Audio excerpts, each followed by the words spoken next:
Hi, everyone. Welcome, and thank you for joining today's webinar on the roots and nature of the Syrian Revolution. We have a really exciting discussion coming up with three incredible speakers. My name is Shireen, Akram, Boshar, and I'm currently based in Boston, and I'll be hosting today's webinar.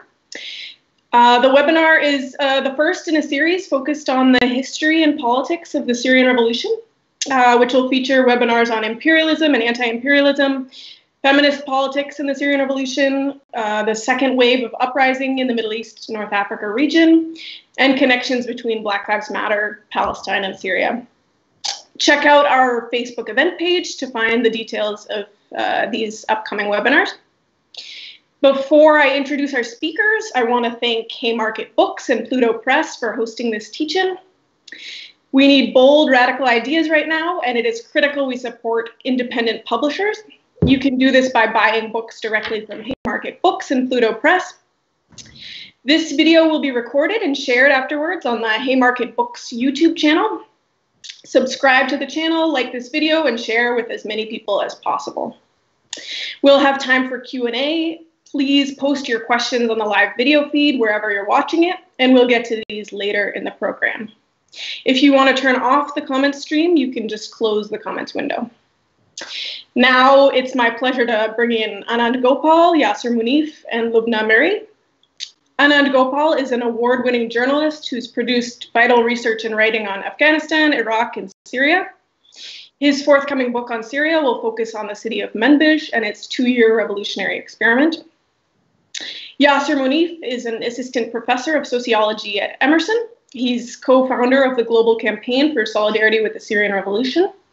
And his book on Syria, called The Syrian Revolution, was just published this year. Loubna Mrie is a Syrian journalist, writer, and photographer whose work has been published in The Nation, Time Magazine, and Vice. She's currently writing a book, a memoir on her experience and participation in the start of the Syrian Revolution. So thank you so much for each of you for being here and talking to us about grassroots politics in the Syrian Revolution. Take it away, Anand.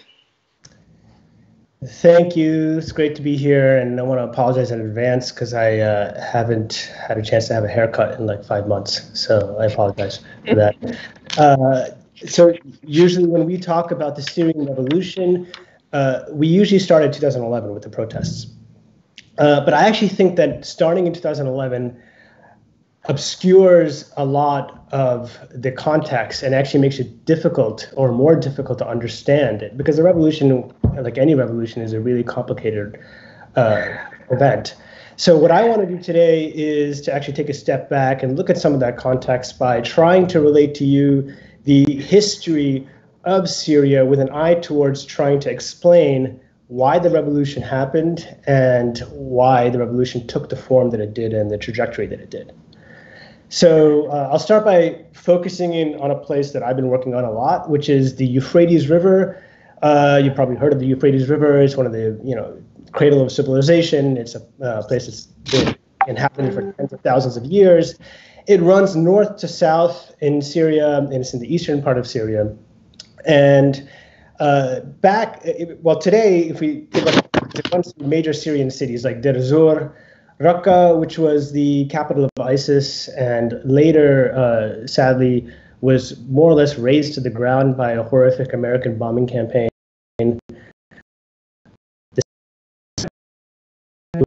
About verse, but this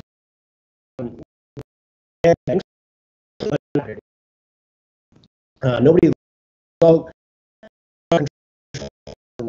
the Sultan. In the 1920s, when the Syria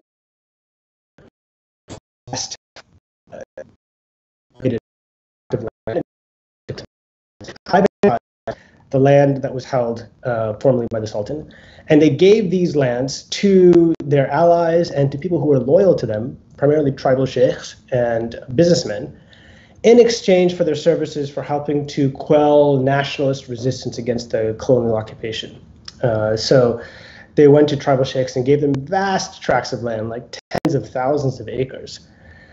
And what emerged in this area were a series of basically feudal estates, or the term originally from Latin is latifundia, which you may all have heard in the context of Latin America, which are these massive estates with peasants working the land and a single family or a single man who actually controls everything. This was the case all up and down the Euphrates River. And these feudal estates were sites of extraordinary exploitation. Peasants were living in abject conditions here. There was actually slavery in many of these feudal estates. And the slaves were sometimes Kurds, sometimes Arabs of other tribes. The feudal lords who wielded over these realms did everything they could to keep the peasants in horrible conditions. So, for example, they tried to block the building of any roads into these villages. And they tried to block the building of any schools. The reason being they didn't want outside ideas, subversive ideas like equality, to enter into these areas. So they did everything they could to try to keep the people in abject misery in these regions.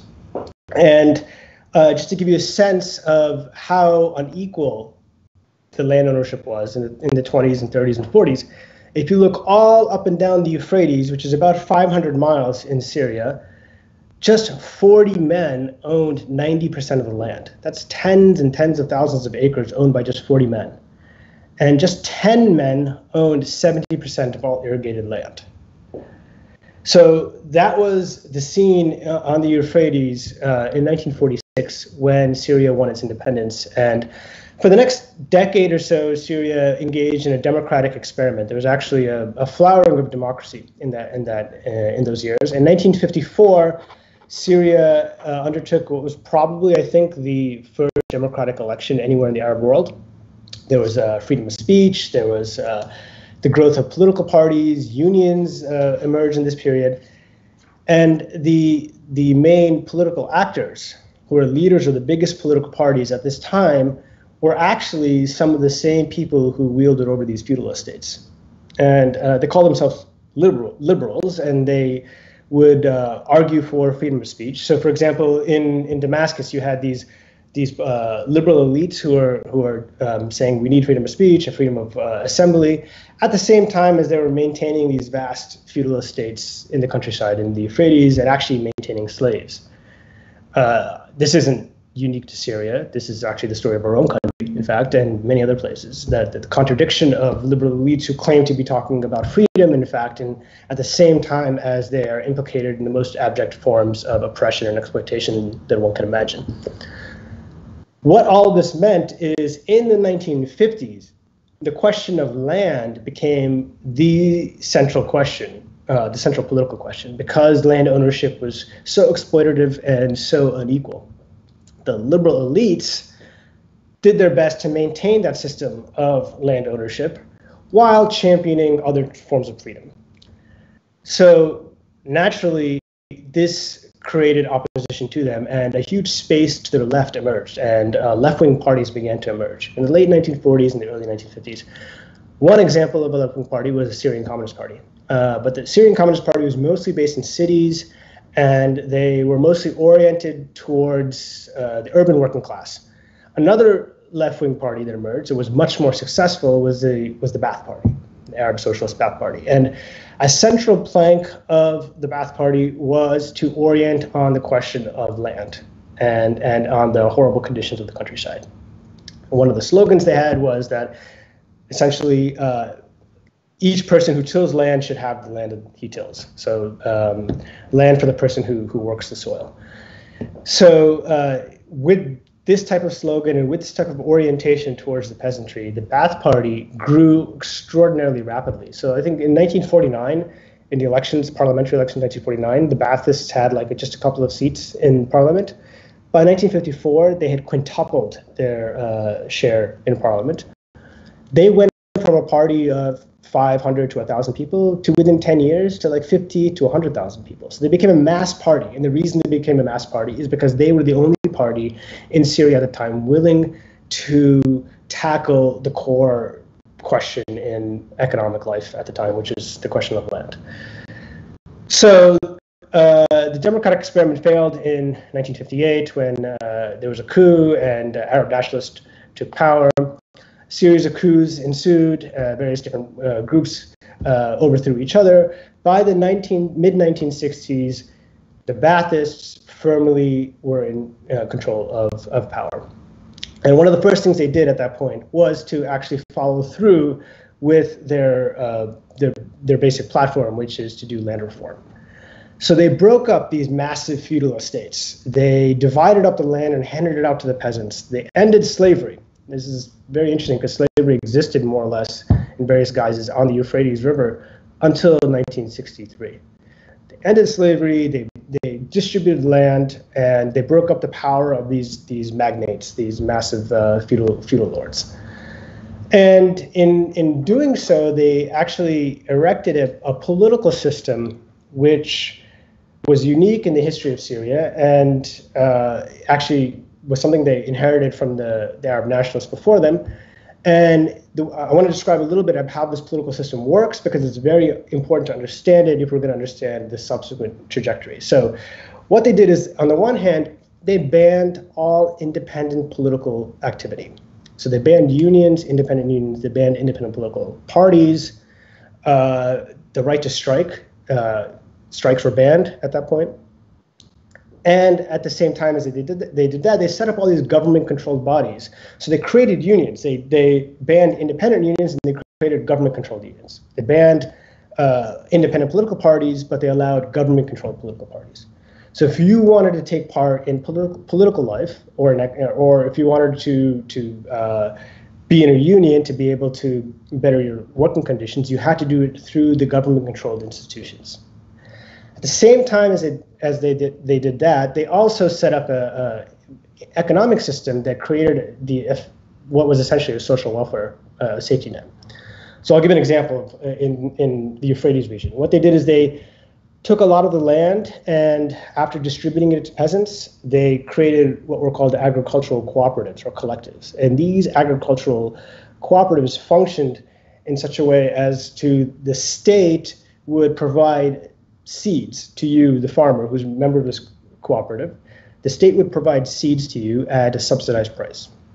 It would provide equipment like tractors and other such things, also at a subsidized or cheaper, below market rate.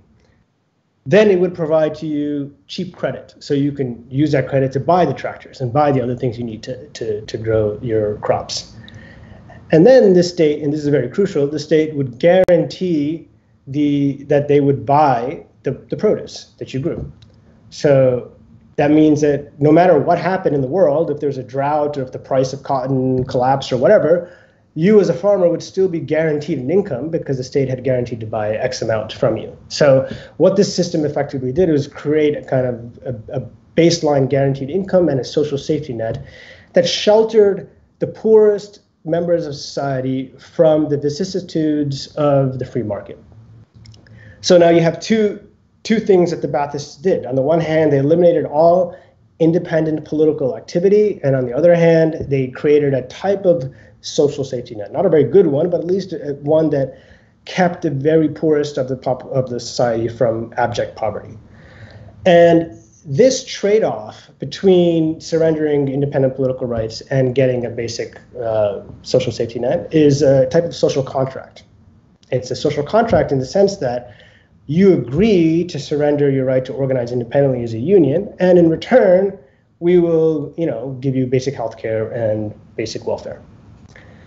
Now, when I say that you surrender your right to independently organize politically, it doesn't mean that there was no way to politically influence policy. There actually was. For example, let's say you lived in a village on the Euphrates and you wanted a road to come through your village.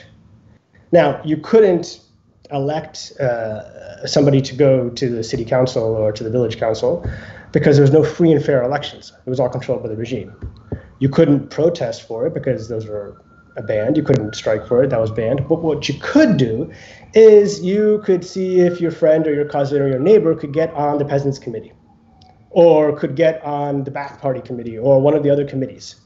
And he or she could influence the main Ba'ath Party boss or peasant party boss to divert resources to your village to build a road. So this way of using personal connections to influence public policy or for getting personal goods and services. In Arabic, the term for this is wasta. So effectively, the systems that the Ba'ath Party created was to say you can use wasta to get goods and services. You can't actually do it independently through political organizing. And so that's what people did. And wasta was a way in which a village could get a road if you happen to have somebody who was on the right committee, for example. Okay. So the social contract was the basis of the Ba'ath regime. Hafiz al-Assad came to power in 1970, and for the next 30 years, from 1970 to 2000, the social contract was the underpinning of Syrian society. Not just Syrian society, by the way. This is also the case in Egypt and other parts of the Arab world, but I'm focusing on Syria. Okay, and what was important for us to understand is, on the one hand, of course, the regime was a horrific regime, because if you in any way tried to organize independently, if you in any way brooked, if you in any way went against what the regime wanted, you could be disappeared, you could be sent to gulags, you could be tortured. Okay, but if you kept your head down and didn't try to get involved in those things, then you can expect actually a modicum of a social safety net and even a type of social mobility. The reason I bring this up is because it's important to understand that the Syrian regime didn't just rule through terror, but actually they did have a social base in the 70s and 1980s. They had a social base, particularly among the countryside. And there were millions of people who had been illiterate peasants, but then their children went to university, became teachers or civil servants, got a job in the government, and they actually saw social mobility between generations, that their children had a slightly better life than they had. This was the base of the Syrian regime, Hafiz al-Assad's regime, through the 80s and 1990s. Sorry, so the 70s and 80s particularly, and then also in the 90s. So what that meant is that it gave the Syrian regime a type of resiliency to be able to withstand opposition. So one example of opposition is the Muslim Brotherhood. The Muslim Brotherhood started an insurgency, and groups associated with the Brotherhood started an insurgency in the late 70s. By 1982, it became a full-blown uprising in the city of Hama. Now, the Brotherhood owed its social base, its support, specifically to big landowners and to merchants. And why? Because the landowners, these were the people who actually had lost out from the land reform. These are people who owned these vast tracts of land and exploited peasants, and then the land reform took away their privileges and took away their power. Merchants also chafed under various Syrian regime policies to control prices, to monopolize foreign trade, etc. So the merchants and the landowners supported the Muslim Brotherhood uprising in 1982. Now, the issue, though, was that the majority of Syrian population, especially the countryside, either stayed neutral or actually supported the regime. Because of that, the regime was able to isolate the 1982 uprising, mostly in Hama and parts of Aleppo, and crush it, kill tens of thousands of people. They were able to crush it and move forward. It's because the regime had that social base to do so. Beginning in the 1990s, that situation started to change. The social safety net, the social contract in general, began to come under strain. So I'd like to describe why it came under strain. So the social programs that the regime was enacting, the social safety net that people had, the regime was paying for it not through taxing the rich, because there wasn't a very big capitalist class. There wasn't a very big wealthy class to be able to tax, right? There wasn't a revenue base to do so. So what they were doing instead was taking foreign aid, mostly from the Soviet Union, and also selling oil and natural gas on the international market. And that was great as long as it lasted, but then in the 90s, a few things happened that changed the calculus altogether. First, in 1991, the Soviet Union collapsed, so the regime lost a major source of its foreign aid. And then also in the 1980s and 1990s, the price of oil collapsed. So with both of these things happening simultaneously, the Syrian regime was facing a crisis where it was no longer able to rule the way it had been ruling for the previous 30 years. It was no longer able to fund these social services and at the same time keep a tiny capitalist class. So beginning with Hafez, but really in 2000, when Bashar al-Assad came to power, it veered into a radically new policy. And that policy was twofold. One was to try to grow the domestic capitalist class, to create a new capitalist class inside Syria that would be a base of revenue that can then be used for social programs and other programs. At the same time, it tried to decrease the size of the social programs by cutting subsidies, by privatizing collectively owned or state-held land, by undoing some of the very elements that had lent it resiliency in the 70s and 80s. So in effect, what Bashar did when he came to power is he undid the social contract that had been the basis of the Syrian regimes from the very beginning. So in doing so, there were three groups of losers. And I think it's really important to understand who these losers were, because it'll directly lead to the shape of the Syrian uprising. Okay. The first group of losers in this process, by the way, this process of privatizing collectively or state-held assets and growing the domestic capitalist class and integrating with the world market, the term for that is neoliberalism. So Bashar took a neoliberal turn in 2000. So three big losers of the neoliberal turn. The first one, and the largest group, was the peasantry. These are people who were being thrown off the land in the early 2000s. They were people who, like I said, they benefited from subsidized seeds and the government buying produce at the harvest at a certain price. All of this was thrown into whack by 2000, 2001. All the collectives, the cooperatives that I mentioned before, the peasant cooperatives, were dissolved, most of them. State-owned land was privatized. As a result, millions of peasants were thrown off the land. Effectively, this was almost like a reversal back to the pre-1960s order. This is what Bashar did. So a lot of these peasants were thrown off the land. Some of them ended up as day laborers and construction workers in Lebanon, in Jordan, or in the Gulf. Others gathered in cities like Aleppo, particularly eastern Aleppo. So shanty towns were growing up in eastern Aleppo, very poor areas where people had just either themselves or their parents had lived in the countryside, and now they were in eastern Aleppo. The suburbs of Damascus is another example. Eastern Ghouta was a place where a lot of people ended up, for example. So you had this mass of Syrian people, I would say probably the majority of them, who were impoverished and now gathering around these cities or had gone abroad. That was the first group that lost out on the neoliberal reforms. The second group that lost out were people who were middle-class people who had gone to college. Normally, they would have graduated they would have gone to teacher training college and become teachers, for example, or maybe lawyers, etc. And remember, the way they used to get jobs is they would graduate, then they would join some government-sanctioned body, they would know somebody, and through WASTA, they would get a good job near their home and near their family. A lot of those mechanisms fell apart.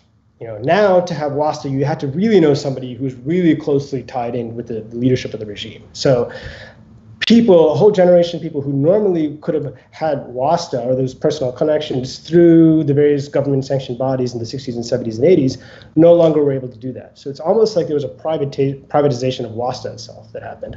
So you had a whole layer of professional middle-class people who now couldn't find jobs, or if they couldn't find jobs that were any better than what their parents had. And so that kind of intergenerational social mobility that you saw in the 70s and 80s ground to a halt. That was the second group that lost out in the neoliberal reforms. The third group that lost out is all of these smaller businessmen and capitalists who mostly were in the countryside in small towns like Membersh, Raqqa, or places like Idlib, Daraa. Because actually, when the regime turned towards neoliberalism and opened itself to the world market, it didn't do that just in a sort of fair way where every businessman could now compete for contracts or compete for building facilities, but you had to be very closely linked to the ruling regime, to Bashar, right? So I'll give you an example. In Membersh, there's somebody I know who, in the early 2000s, he was a businessman. in the early 2000s, he wanted to create a resort on the Euphrates River. So he went through the various bodies and the bureaucracy to get the permits to create this resort. But at the end, and it was approved, okay? But at the end, he was about to start building, and all of a sudden, somebody came to the construction site and said, actually, you can't build this. You need to give 50% of the stake of this resort to Rami Makhlouf, who at the time was one of the richest people in Syria and was a cousin of Bashar al-Assad. So, and obviously he couldn't do that because he wouldn't make a profit. So you had a whole layer of, I would call, lesser capitalist, provincial bourgeoisie, provincial business class, who didn't benefit from the neoliberal opening. And which is interesting because normally we think of neoliberalism as benefiting the capitalists overall, but actually created a wedge within the capitalist class. So you had these three groups that were all disaffected from the neoliberal opening. That's very different from the early 1980s when the Muslim Brotherhood rose up. They didn't have a social base beyond the old elites, and so the regime was able to crush it. This time, when I'm talking about these three groups, that's like 80% of the population. So the regime wasn't able to isolate it in places like Hama and crush it. Instead, it became a full-fledged revolution.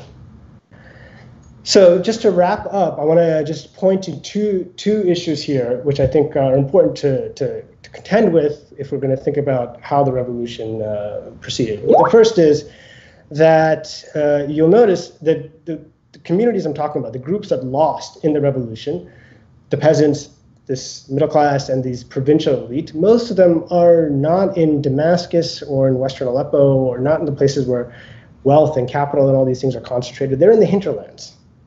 They were the ones that really lost out. They're in places that really didn't have a lot of importance before 2011 in Syria, places like Idlib or Membersh. So that's why the revolution started in these areas, Drought, in Idlib, Raqqa, these places that were kind of secondary in the political economy of Syria. That's why the revolution started there. And to this day, they've been kind of the heartland of the resistance to the Syrian regime. The second point I want to just raise is that I've described a situation in which there were three different social forces inside the revolution. And in the beginning of the uprising, in the beginning of the protests, everybody across these three social forces were agreed that they wanted the dictatorship to fall. They wanted some semblance of democracy. They wanted some kind of political freedom. Everyone could agree on that. But beyond that, they couldn't agree. For example, on the question of the price of bread, or the question of whether you should control the price of bread and put price controls in. Actually, some of the business elite from the provinces sharply disagreed with the poor on this question. So there was Khuraya, which is freedom, was something that was chanted by everybody across the Syrian Revolution, but there's actually different conceptions of what freedom meant. There's freedom to do things, like the freedom to speak, the freedom to publish what you want. There's also the freedom from things, like the freedom from want, the freedom from hunger, the freedom from having to worry about where your next meal comes from. That conception of freedom was actually quite different for the different social forces of the revolution. So that was actually kind of a tension built in from the very beginning of the revolution. That's not unique to Syria. Of course, every revolution consists of different social forces with tensions and contradictions between them, and the trajectories of all revolutions are in part the story of how those those tensions get resolved, right? In Syria, the tension between those people who wanted just the freedom to do things and those who wanted the freedom to and the freedom from want and hunger, that tension was resolved because a political force, Islamic fundamentalists, inserted themselves into that debate. They inserted themselves into that debate and were able to exploit it, to be able to win hegemony over the revolution because these questions weren't sufficiently resolved by the other sides of the revolution. So that's something to keep in mind when we think about the revolution, that we think of this mass of people who are uprising and who are demonstrating freedom, but there's so many important divisions that this raises up, and that's part of what a revolution is. So that's all I have. Thank you very much, and I'll turn it over to whoever's next, Yasser or Loubna. Yes.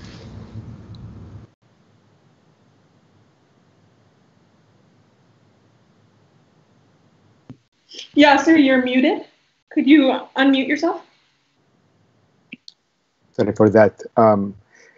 Thank you, Ano, for this wonderful presentation. And I think it's vital to start with an understanding of the long history in Syria to begin to unwrap and understand the Syrian Revolution, class formation, class struggle, the way that capitalism operated in Syria since the 1950s and even before, and the way it impacted the revolution is vital to our understanding of the revolution since 2011. And I think oftentimes that kind of reading is marginalized, dismissed. It's not a central piece of the way we analyze, understand, or read the revolution.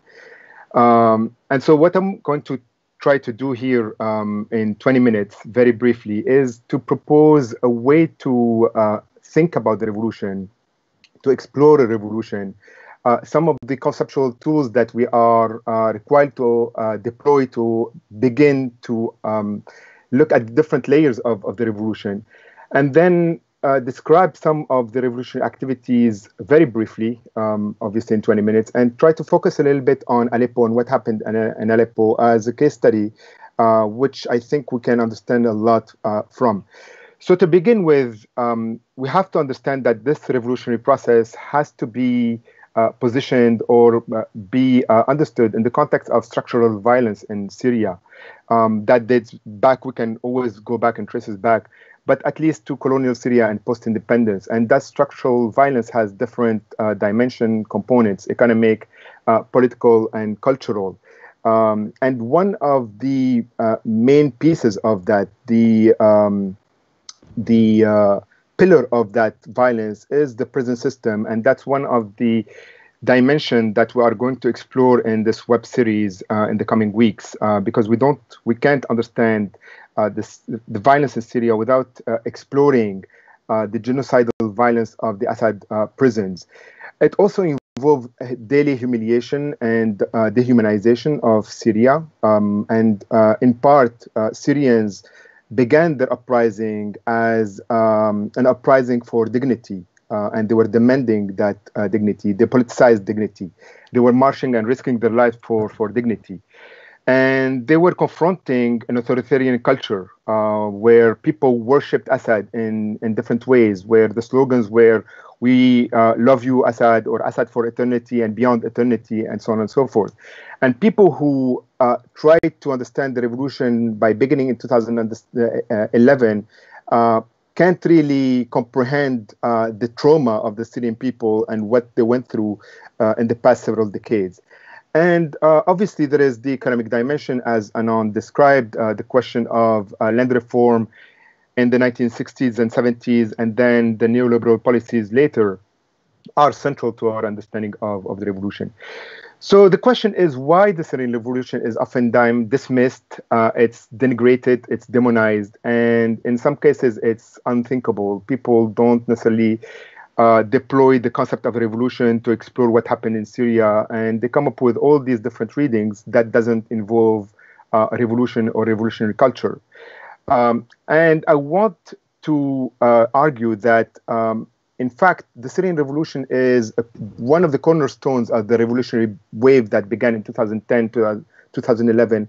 And without a deep understanding of what happened in Syria, we won't be able to understand the region and even beyond the region and the nature of that revolutionary wave. And I think that's one of the goals of this webinar series, and we're going to explore a number of dimensions. But one entry point is the grassroots politics, the politics from below, or the history from below. One way to approach this revolution is to set aside a little bit all these geopolitical readings and international politics and so on, and give a chance to the grassroots politics and the politics from below and the everyday organizing and the minutiae of everyday resistance a chance. And that requires time. It requires a lot of reading and understanding and exploration of the history that oftentimes people don't necessarily have. The Syrian regime used a number of tools to marginalize and crush the revolution, and we are going to explore some of these in the coming weeks. But I will just point briefly to some of them. The first one is obviously the militarization of the revolution and the gradual weakening of civil resistance, and gradual also marginalization of that kind of organizing. The second dimension is the internationalization of the conflict, and the Syrian regime was, to a certain extent, very successful in imposing a geopolitical reading and, as such, dismissing the everyday resistance and grassroots politics. The third one is the Islamist. The regime was able to push the Islamists to the front and marginalize the secular, progressive, and pious politics of the revolution. Fourthly, opposing the Kurdish and non-Kurdish struggles for liberation and antagonizing them. And finally, I think the lack of international solidarity was very important in marginalizing and invisibilizing the revolution. In addition to that, I think there was the experts' readings and the way that they presented the revolution and the revolutionary politics played a major role in marginalizing revolutionary politics. And very briefly, again, I think that by imposing this geopolitical reading, that what's happening is really about states and state actors and their interest, and all the different actors in the region, whether that is Qatar and Saudi Arabia, and some of them presented themselves as the friends of Syria, and others were opposed to Syria and so on. But in the end, and now I think it's clear, what they were trying to do in Syria, whether they were aligned with the Syrian Revolution as they claimed or not, was to undermine the revolutionary culture and the revolutionary process. And they were fearful, I'm talking about Turkey and Saudi Arabia and Qatar, from a revolutionary culture that would overflow and spread in the region. And that's why they were trying to crush it in different ways, militarizing it and Islamizing it and so on. And then there is the Orientalist perspective, the idea that Arabs have no agency, Arabs have no voice. Oftentimes, experts don't speak Arabic and they write about Syria. Oftentimes, they see one veiled woman in a protest and they reduce the entire revolutionary movement to Islamism.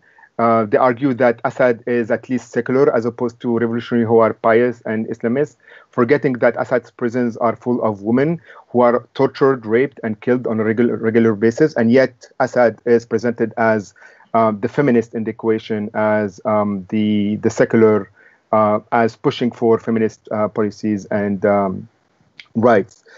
And as a reminder, I think it's important to briefly mention the scale of the violence, which was monumental, and we're going to look at some of that in the coming weeks. But as a reminder, around 400 to 600,000 people were killed in the past 9 years. 12% of the population was killed or injured. More than 600 hospitals were attacked deliberately by the Syrian regime and its ally, mostly Russia. More than 100,000 structures were damaged in Syria. 6.6 million people were displaced internally, and another 5.6 million became refugees around the world.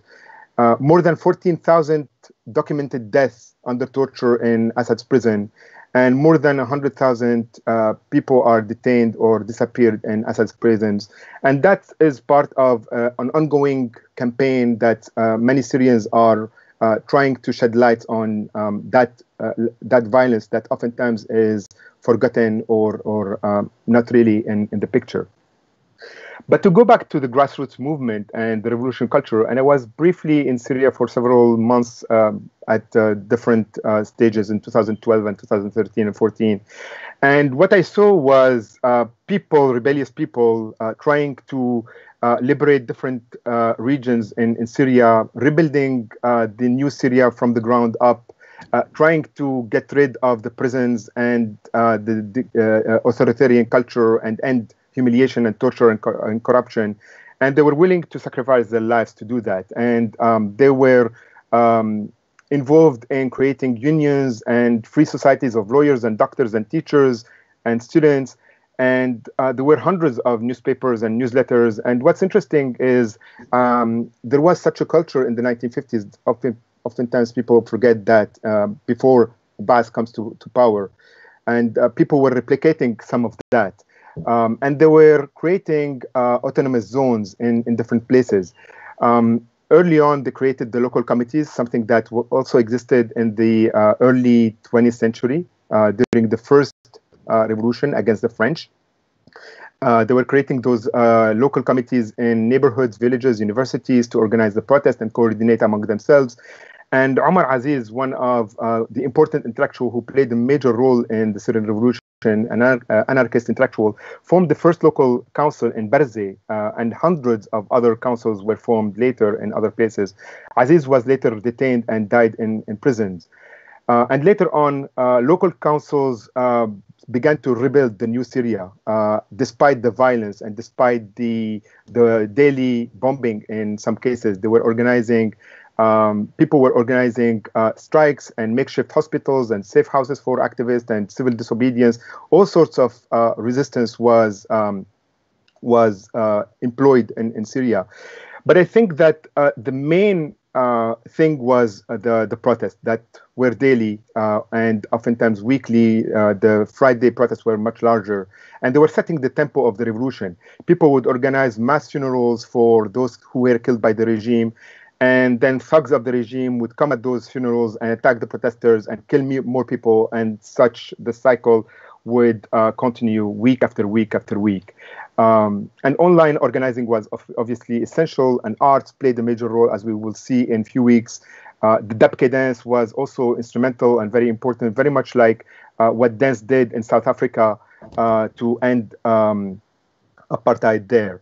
In the liberated areas, one of the important dimensions is that the Syrian regime's army and military were overstretched, and therefore the Syrian regime at some point in 2013 decided to focus on what it called the useful Syria and pull its forces from what it perceived as unuseful Syria, the marginalized areas in Syria, focusing instead on the big cities like Aleppo and Damascus and Halab and so on, and leaving other areas, but still bombing them to prevent the emergence of the new Syria, because the Syrian regime in many ways was very scared of that emergence, the political emergence of a new Syria, rather than the fighting on the fronts. And people created those autonomous zones in those different locations, villages and neighborhoods and cities like Aleppo and so on. Very much like in Cairo and Alexandria back in 2011, and Occupy Wall Street in 2011 and 2012, and today in Seattle, where people created an autonomous zone, with the obvious difference that people are not the target of snipers or barrel bombs and chemical weapons. And you can see how creative people are when they are able to manage and control their own lives and create alternative institution and end the violence of the state in those zones. And I think this is really important for us to understand, to begin to unpack the importance of the Syrian Revolution.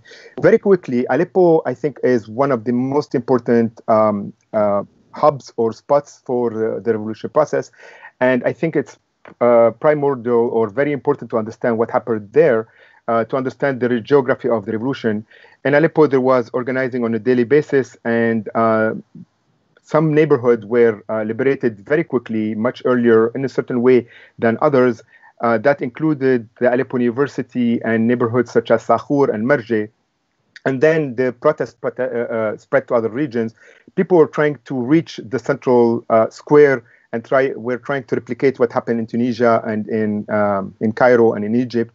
But they were unsuccessful because the regime understood that it had to defend those squares and prevent people from reaching them and killing many in the meantime.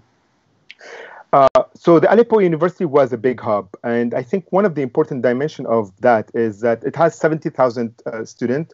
70% of those students are from outside the city, and many activist students were actually coming from outside, from the peripheral region, northern and eastern Aleppo, where those regions were liberated early on because they were marginalized and the regime didn't think that it should leave its forces there.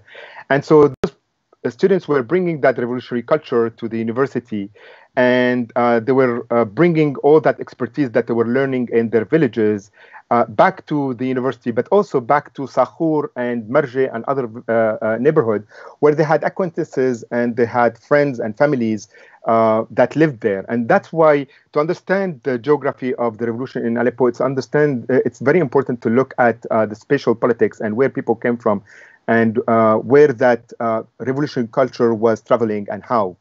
And the Syrian regime was deploying monumental violence in Aleppo to prevent the formation of those autonomous zones, or semi-autonomous, as in the case of Aleppo University.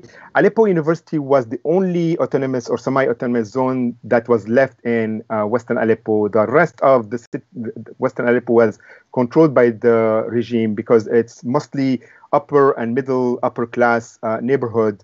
And the regime wanted to preserve those areas, and most of the military bases and security forces are in those regions for obvious reasons. Whereas Eastern Aleppo is mostly formed of informal housing, poor areas, shanty towns, and they were liberated very quickly in July 2012 and July and August 2012. And so the regime had a problem with Aleppo University, which was still in Western Aleppo, and wanted to end the rebellion there and the organizing and the resistance. There were protests on a daily basis, sometimes 2 and 3. There were 2 local committees that were, or local committees that were organizing. There was a newsletter. There was a free student union that was formed. On May 3rd, 2011 or 12, the students organized a massive protest. 10,000, 15,000 people gathered, and they flew the flag of independence. And the regime was scared that the revolt spreads in the neighboring region, and it wanted to preserve those regions and prevent the revolution from taking those neighborhoods. And so in early 2013, in January, the Syrian regime finally bombed the university and killed 87 students. Within minutes, Assad thugs organized a spontaneous protest and started chanting pro-regime slogans and prevented ambulances from approaching the injured and saving them.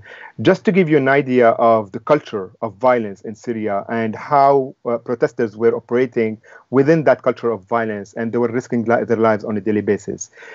And so the regime was able to contain the revolt and preserve and maintain that revolt in Eastern Aleppo within, as I said, in the poorer region and the working class neighborhood and the informal housing. And if you put a map of the informal housing in Aleppo and look at the bombing of the different regions and the most affected and destroyed areas in Aleppo, you're going to see almost exact matching between those 2 areas. 3 maps, the poor areas, the informal housing, and the part of Aleppo that were completely destroyed, to teach the poor and marginalized classes of Aleppo and elsewhere, and the rebellious classes, because they were not, it was cross-class rebellion. We can't reduce it to that class dimension, but that played obviously a major role. And the killing machine of the regime operated in multiple ways to crush the revolt later on, weaponizing the city demographics by turning different ethnicities and sects against each other. And the regime had expertise, and it performed and implemented those strategies throughout the past several decades by positing some sects or demographics against others, as Anand explained in the land reform, but also otherwise. Christian against Muslims, Kurds against Arabs, and so on, cutting literally the city in 2 and allowing the revolution to eat itself from within and outside. It also crushed the Palestinian and Kurdish grassroots movements in the city, prevented the population from reaching out to each other in those neighborhoods and the rebellious areas, and sending the thugs, the Shabiha, tens of thousands of them were deployed in Aleppo to discipline the population there, and oftentimes threatening the fathers and mothers of activists and organizers, telling them that they would be disappeared, they would be put in prison, their sister's mother would be raped if they can't discipline and prevent their kids from going to the protest, and so on. And finally, I would shed light on urbicide as an urban violence that was deployed by the Syrian regime And I think without that understanding, we can't really understand how the regime deployed a certain form of violence to crush the revolution in the city, which is a different technique or strategy from what happened in the countryside. And I think it's important to understand the uneven violence that was deployed in different areas against the revolution.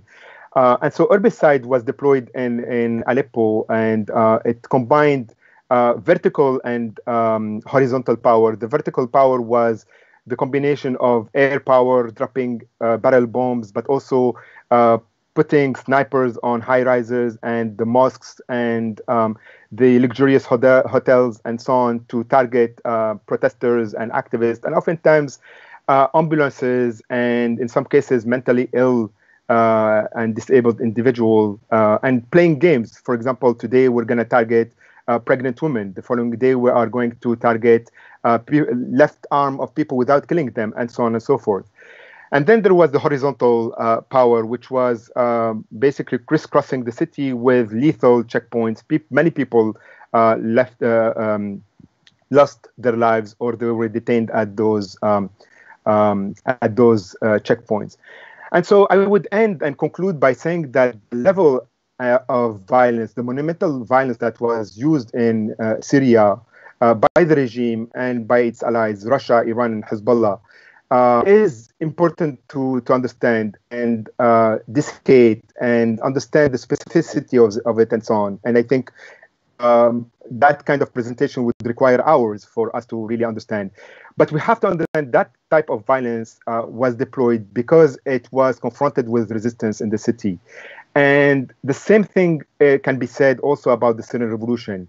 The monumental level of violence that was deployed in Syria should be understood as a response to the monumental level of resistance and organizing and activism that was deployed in Syria.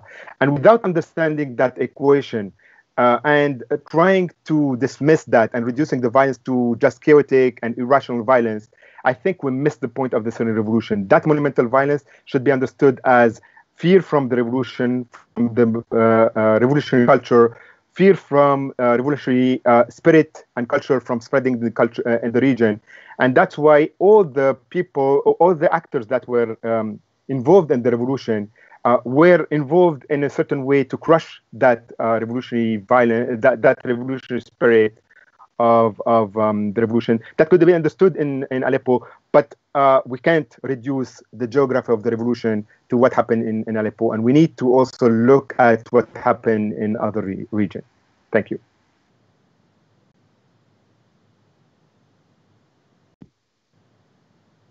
Go ahead, Loubna. Hi, everyone. Thank you so much for having me. It's been a great panel. I learned so much from Anand and Yasser. Let me for a second just like zoom out from the uprising angle and just kind of try to zoom in on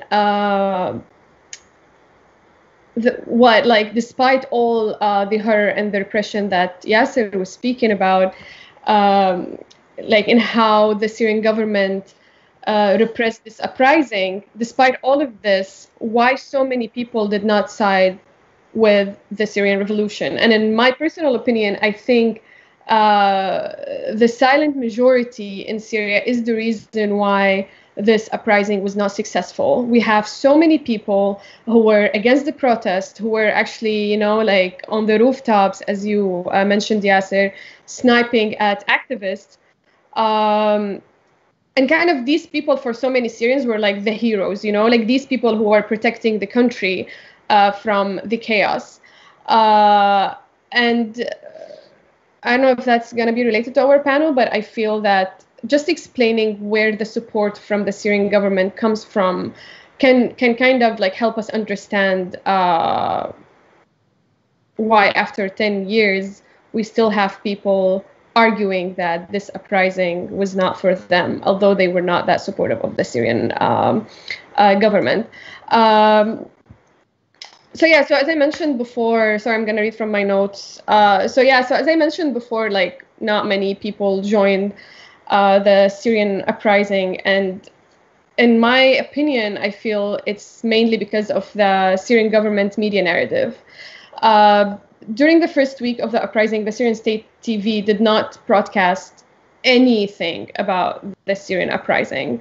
The demonstrations were completely ignored, and the government state media really tried their best to make everything seem normal, and like no breaking news, just the usual schedule, normal musalsalat, normal soap operas, animal documentaries. Even when people were dying in Daraa, I remember there was like this very long documentary about this like rare bird in Tadmor, while the death count in Daraa was reaching its 60s. So for those who lived abroad, for those who lived outside of these hated areas, just by watching Dunya and the state TV, they felt everything was normal in the country, and they had no idea that the Arab Spring had already began in Syria. But for those who lived in the heated areas like Homs and Daraa, those who did not join the protest started to kind of create a backlash against this media narrative, saying on social media that now they are forced to watch Al Jazeera and Al Arabiya in order to know what was going on in their own cities. This backlash kind of forced the Syrian government to start addressing these protests. But how they addressed these protests? They were not saying they were protests against the governments. Actually, the first explanation around this protest were that I remember in April 25th, the state TV Dunya, it was called the Dunya TV, they showed a clip of a demonstration in El Midan, and the news anchor said that this is not a protest, this is people gathering in the street thanking people for the rain. Of course, this news segment was faced with a complete backlash, which kind of now forced the Syrian government to address that, okay, there are actually protests, but this is why the protests are happening. The Syrian government first started to say that these protests are not real, that they were filmed in Qatar. They said that in Al Jazeera studios, there were mujassamat. What is mujassamat in English? It's like they were building kind of copycat squares of the, like famous squares in Homs and Latakia.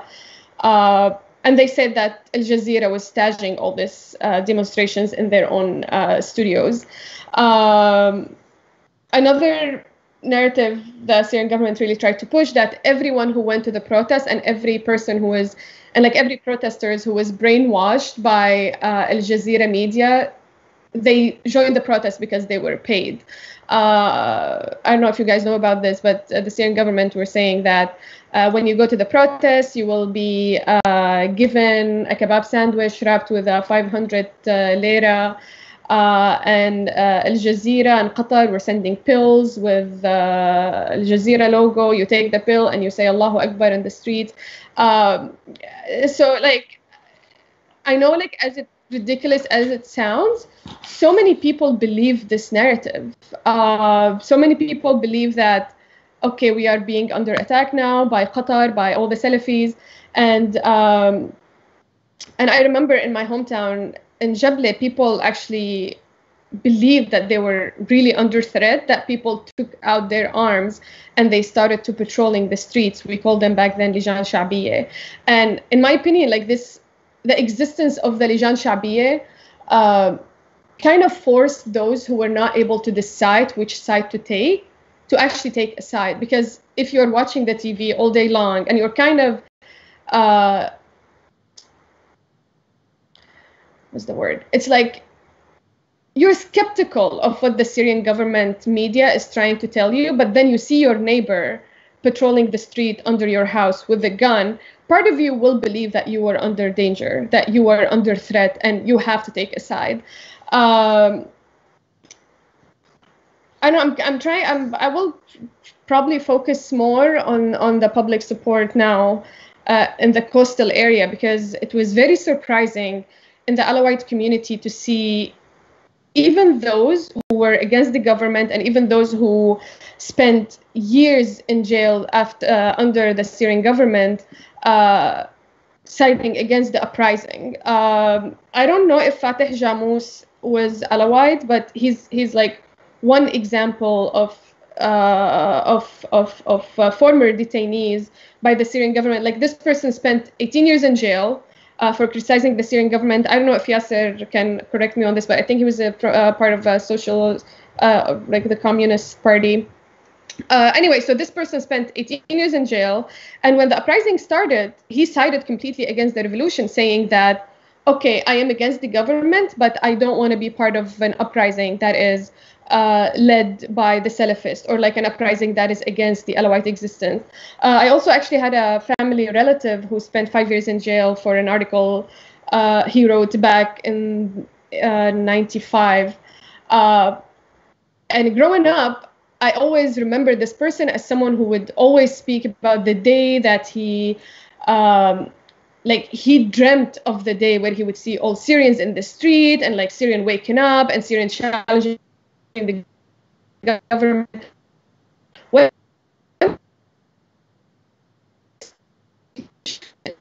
something so powerful about the government media narrative, that this uprising was not for like all minorities, for like all Syrians. No, this uprising was Sunnah against Sunnah and Salafists against Alawites.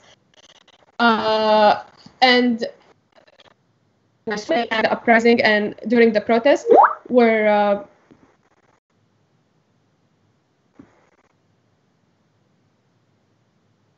hey, am I here? Hello? Oh my God, I'm frozen. Okay. What did you hear last?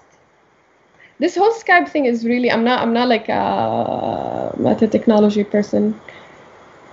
Okay, what point you heard last?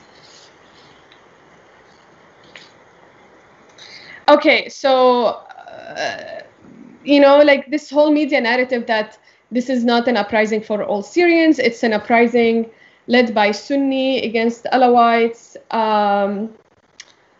is the reason why so many slogans in the protests were things like واحد واحد واحد شعب سوري واحد and الإعلام السوري كذا, because like activists saw the danger of the narrative that the state media was trying to spread, and sadly, in my opinion, it definitely worked.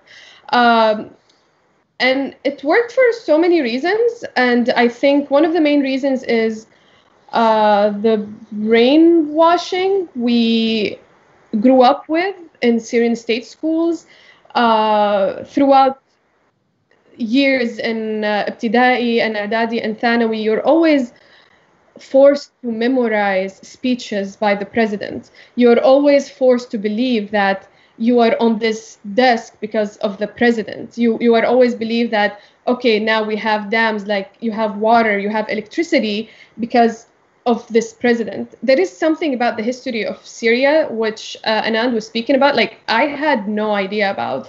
And it's sad for so many Syrians my generation, we believe this. Like we really believe that the reason why we're living and breathing and going to school and going to hospitals was because Hafiz al-Assad was in power. And this idea is very intensified within the Alawite community. This is why when people say that Alawite soldiers are dying just to keep Bashar al-Assad on his seat, it makes me really angry because it's such a shallow explanation. Within the Alawite community, people really believe that they had to choose, when the uprising started, people had to choose between death and chaos and Salafists and security, which was being offered by, or this is what they believe, that it was offered by the Syrian government. and I'm speaking about a personal background, personal experience, that in my hometown in Jable, the line between supporting the government and religion was always ambiguous. Like for Alawites, Hafiz al-Assad seizing power in 1970s through a military coup was the reason for the Alawite existence. Without him, Alawites would have remained in the mountains. And I heard this story so many times that before Hafiz al-Assad coups, all the Alawites were in the mountains. We did not have electricity. Your ancestors only had burghul to eat. People had to walk to the shoreline to get salt. So this is stories we grew up with. This became part of our identity. So our identity in 2011 kind of became, was like kind of under threat, that this is not an uprising for everyone. No, this is an uprising against your existence, your survival. And Jable, my hometown now, actually, it's called the capital of martyrs. We have more than 30,000 killed soldier, whatever people call them, shaheed, qatil, whatever. But yeah, like Jable became that center of Assad, or we burn the country, but they don't want to burn the country because out of their love for the government, but just like out of fear, which goes back again into very complex historical events and lies. Many people would argue with me that no, the stories about being exiled in the mountains were not true, were not real, and it was made up by the mukhabarat. Whatever the reality is, these stories, these media narratives work. And in my opinion, this is why the Syrian uprising failed in bringing more people to its side. Where I was. Just give me a second, sorry.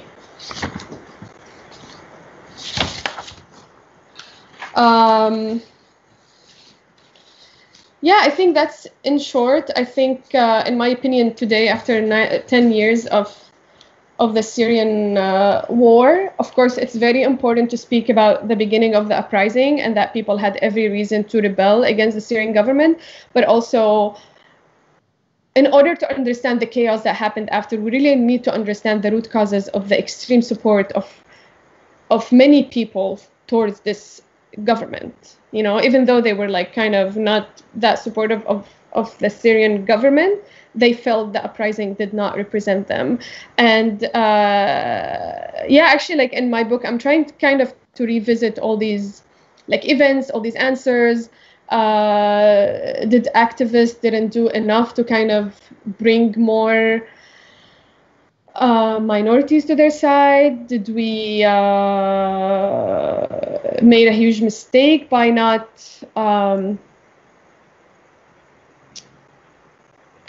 countering the media narrative, like the government media narrative, in like more concrete tools? But what kind of tools did we have back then? So yeah, that was me in short. Thank you for listening. Great. Thank you so much to all of you. A lot to think about and discuss. I think let's start with talking more about what Yasser was bringing up. What's most often overlooked in discussions on Syria, the transformative processes on the ground. So if you could talk more about what that looked like, what it felt like to be there or to be part of that, how you knew this was a revolution you were witnessing, if we could spend just a little bit of time on that. Wait, you're talking, sorry. I thought that was a question for Yasser. For all of you. I'll start with myself, with my personal experience. When the revolution started, yeah, I kind of knew it was an uprising, but also there is part of me was always scared. Like, as I mentioned before, even if you're watching the media narrative, even if the media narrative is so ridiculous, telling you like, oh, there is a pill out there with Al Jazeera logo, you take it, you say Allahu Akbar. It's really ridiculous, right? Like, no sane person would believe that. But when I saw my neighbors with their arms patrolling the street under my house, like part of me felt like, you know, like I was in danger, like I was under threat. And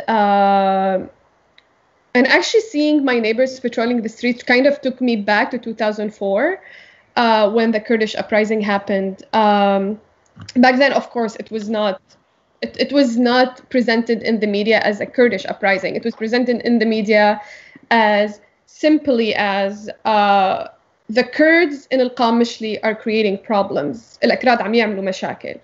So I was 8th grade when that happened, and I remember that our school trip got canceled in school. We were supposed to go to like a village in Tartus, which is so far away from Qamishli. But I remember that they canceled the trip, and we were convinced that, oh my God, like the Kurds are coming to kill us, because that was that was the main weapon that the Syrian government would use with us every time there is kind of some kind of rebellion happening in the country. That, okay, there is a rebellion happening in the country, but you guys are under threat. And I remember, like, they canceled our school trip, and a teacher told us this story that they captured an Alawite commander and they tied him to the back of the car, and they were like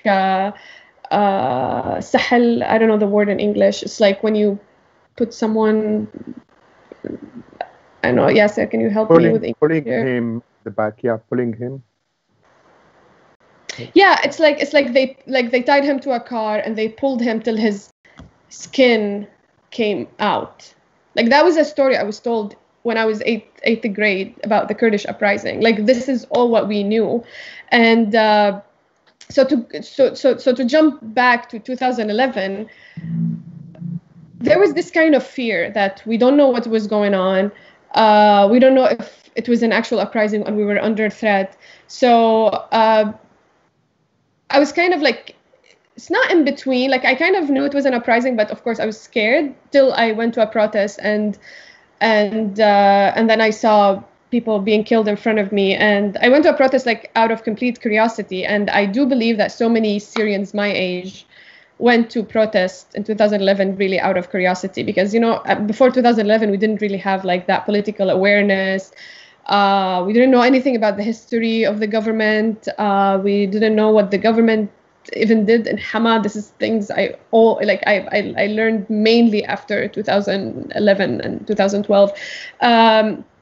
So I went to a protest just like out of complete curiosity, and yeah, that was like a moment when I felt like, to quote Rani Abu Zaid, no turning back. And I feel the people really try to draw conspiracies and like say that we were paid, or like why Syrians all joined the protest. Like, you can't go to a protest and witness death and witness repression on that level and go home and just forget about it. You will, like, there is something inside of you. That will always force you to go back next day and like try to change that. I remember actually in late 2011 there was like a kind of a Facebook page that made fun of the police. It's called تنسيقية بشار al-Assad لدعم الثورة السورية. It's like because so many people believe that the main reason why the protest became way bigger and many people joined the protest was because the repression that people were seeing in the streets. You know, you can't just like turn a blind eye. I don't know if that makes sense, but that's in short. Yeah, I would say that the Syrian regime was somewhat prepared when the revolution started in mid-March 2011 after what happened in Egypt and Tunisia. And as many of us remember, Tahrir Square was very mediatized. There were 500 journalists, there were hundreds of cameras, and people were following the pulse of the revolution for every moment. They were aware of what was happening every moment. And the Syrian regime wanted to prevent that from happening in Syria, and it imposed a complete blackout, and it prevented journalists and activists and international delegations and what have you from entering Syria. And that's why the experience of people on the ground and what they saw and what they witnessed and their lived experience is very much different from people who were trying to understand from abroad, where oftentimes the narrative is controlled. The Syrian regime was able to control the narrative to a certain extent, and its allies and other actors, and focus on the violence and the irrational killing and the sectarian dimension and so on. We have to remember that every revolution, starting from the French Revolution to the Commune to the Spanish Civil War and Revolution, had irrational and cheap violence, revolutionary violence. The question is, who controls the narrative and what do we highlight? And as was said earlier, the moment the person participates in the revolution, it's a very existential moment. It's a moment where one feels that they are reborn. It's a moment where you are defending your dignity. It's a political moment, but it's also an existential moment. And that's very formative for people. It completely transforms people, their identity. And I think to a certain extent, people are experiencing that now in the US. People going to the protest and witnessing state violence and juxtaposing the narrative of the media to what's happening on the street. And that's exactly what people in Syria were witnessing. As Loubna was describing the narrative of the regime, the hegemonic narrative of the regime, and what was happening on the ground were diametrically opposed. They were very different. And oftentimes, people living in a certain neighborhood, seeing the protest starting in that neighborhood and people being sniped or attacked by thugs, their experience from the balcony was very different from their neighbor who were living just one block away. And one would support the revolution, the other one would not because of what they perceive from their balcony or not. So there is this micro-politics that I think is extremely important to understand the revolutionary processes. And that's why I think we should shift our understanding to micro-politics, to the politics from below, to grassroots politics, and not reducing revolutionary culture or politics to simply what happens at the level of geopolitics and international relations.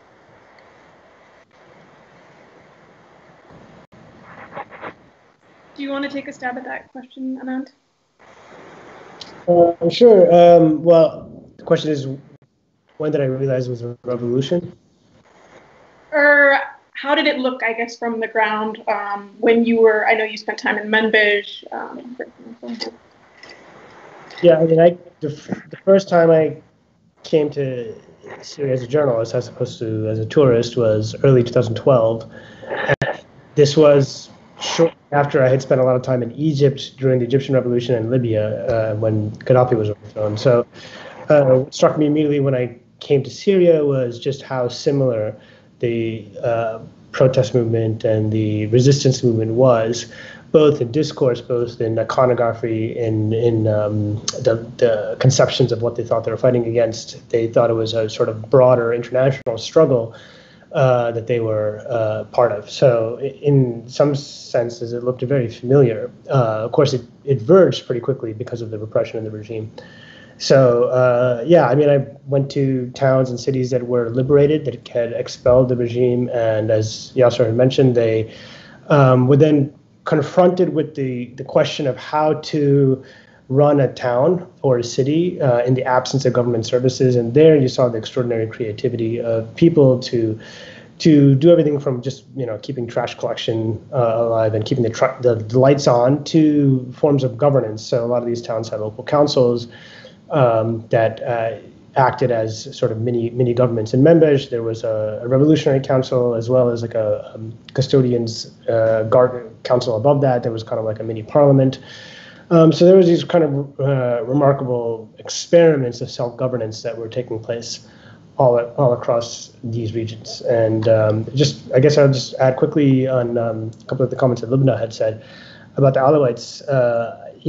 From what I know in a distance, that I think there is actually a lot of truth to the claim that Alawites were extraordinarily oppressed historically, that they were among the poorest parts of Syrian Lebanese society, that they were in the mountains, they were the peasantry, they lived in horrific conditions, and probably they wouldn't have bettered a lot in the way they had not the Hafiz and his clique come to power. I think there's truth to that. But when the regime says that truth, it wraps it in a much bigger lie, which is to say that the only alternative to the abject squalor that the Alawites were living in was the kind of dictatorship that Hafiz was installing. And that's the bigger lie. It's a bigger lie that actually created the conditions in which people thought that that either they were facing Bashar or chaos or going back to the mountains. And that's not something that just appeared in 2011. That was a bigger lie that was instantiated and built through the institutions of the Syrian regime over 30 or 40 years. So that it actually, the irony is by creating that lie in the actual practices of people, it became a reality. Because by 2011, when the revolution came about, I think, yes, the opposition probably didn't do enough to reach over to try to make minorities feel safe. But that's also a reflection of the way in which the regime over 40 years had eradicated any sort of political life, eradicated a left who historically around the world, let's be honest, is really the ones who carried this idea of trying to transcend ethnic boundaries to sort of a common future that's better for everybody. Eradicated the left, eradicated the sort of political structures that would make that possible, so that when the revolution kicked up, the most organized forces there were Islamists who were putting forth a vision that was contrary to what I think would be an alternative to Assad. So it's a truth wrapped in a bigger lie that created the very sort of mess that we saw. Yeah, thanks so much. Sorry, I just want to add something I forgot to add, is that one of the main reasons why Alawites believed the government narrative is because it's hard to say we, people in Jable, they started to receive the dead bodies of their kids early on, even before the actual formation of the Free Syrian Army. The first police officer who was killed in Banyas. It was late March, early April, I'm not sure. His name was Nidal Jannoud, and he was Alawite. And the story that was believed, widely spread back then, that Nidal Jannoud was killed by the protesters in Banyas. Nidal Jannoud was the Alawite police officer who was killed by the Sunnah protesters in Banyas. If he was really killed by the protesters, I have no idea. If he was killed by fellow police officers to kind of create this narrative against protesters, I have no idea. What I know for sure, that Nidal Jannoud became the it's not a poster child, but like his picture was on TV every hour, like his picture, bloodied face, his wife crying, his kid like hugging his dead body. It was all over social media in Jable and the whole coastal line. So I would say that the violence that was used by some protesters, I mean, it doesn't really take an army to kill a person. It takes one person with a gun to kill a soldier. That violence that was used by few protesters really proved what the government was trying to tell the Alawites, that you are under attack. Look, this person was killed just because he was Alawite. I remember when actually the formation of not the formation, but like it was kind of the first rise of arms in Jisr al-Shughur in I believe it was May or June. The highway between Jable and Latakia was packed with ambulances. The ambulances that were carrying dead Alawite soldiers coming from Jisr al-Shughur. So with all of that, Anand, even like Alawites who really did not benefit from the Syrian government. In a way, they felt that they were being under attack just for their identity, just for their how they prayed and where they prayed and what they believed in. So on the other side of that coin, kind of, one of the audience questions is, how do you respond to claims that the opposition is all Islamic extremist? Me? All of you, again. I would say that as an Alawite who worked extensively in rebel-held areas, did I meet any sectarian people who wanted to kill me just because I was Alawite? Yes, I did. Was I helped by others who said, no, it doesn't matter your sect, and as long as you are, like fighting for the same cause, we are with you. We don't care about your sect. Yeah, there were so many of these people too. It's kind of bizarre to try to paint all the Syrian uprising and all the Syrian opposition in one light. I feel it's like kind of trying to make the narrative very simple, and it's not simple. You have 24 million people. Of course, we don't all have the same mentality. Yeah, just because me and another person were fighting the same enemy, of course, doesn't mean we're fighting for the same goals and the same future of Syria. So yeah, it's not all extremists, but of course there were extremists. Yeah, I'm not saying against that, but it's very important to note here that these radicals were fighting both the Syrian government and activists like myself. And activists like myself who were kind of fighting on like all fronts too. So it's not as simple as black and white. I would say that, again, we can't really understand the current revolt without understanding the long history. And the long history is that Islamism in the region is a result of dictatorship, not the other way around. Dictatorship in the region posit themselves as secular and always use the threat of Islamists and fundamentalists to secure and maintain and justify, legitimize their power to the West and also to their society, diverse societies. And so Islamists are often used as a potential threat, and that they're perceived as the unique or only alternative to dictatorship. But we have to also remember that dictatorship in Syria and beyond have crushed the left, have destroyed independent unions, have contained any independent political parties, and made it impossible for any political spaces from emerging. The only place where politics could happen were the mosques.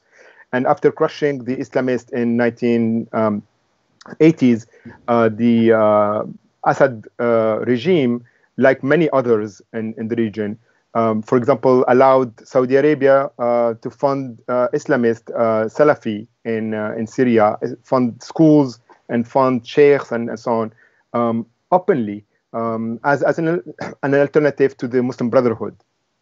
And at the same time was putting leftist, progressive in prison, oftentimes for decades, torturing them, killing them, exiling them, destroying leftist parties, and making it impossible for the left and progressive forces from emerging or operating in Syria. So it's a logical result of that politics that has been around for decades. In addition to, I think it's important to remember that the Syrian regime is really, the Syrian revolution is really uneven. Some people called it as the 1000th village republic. What's happening was really specific to every region. Some areas had very progressive forces, very solid and organic councils. Other areas were dominated by Islamists. And so I think it's important not to overgeneralize or make it seem that there was a coherent or even experience everywhere in Syria. It wasn't.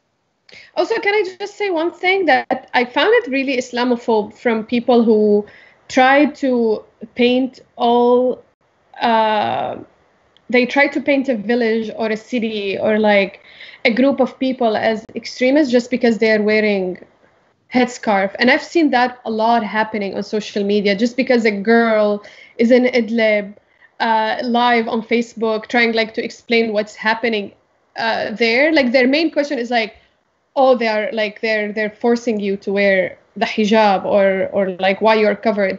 And I find it, I mean, we know there is insane Islamophobia towards Arabs and Muslims, but it's really surprising and bizarre to see this Islamophobia coming from people who should be our comrades in the struggle, especially left-leaning people.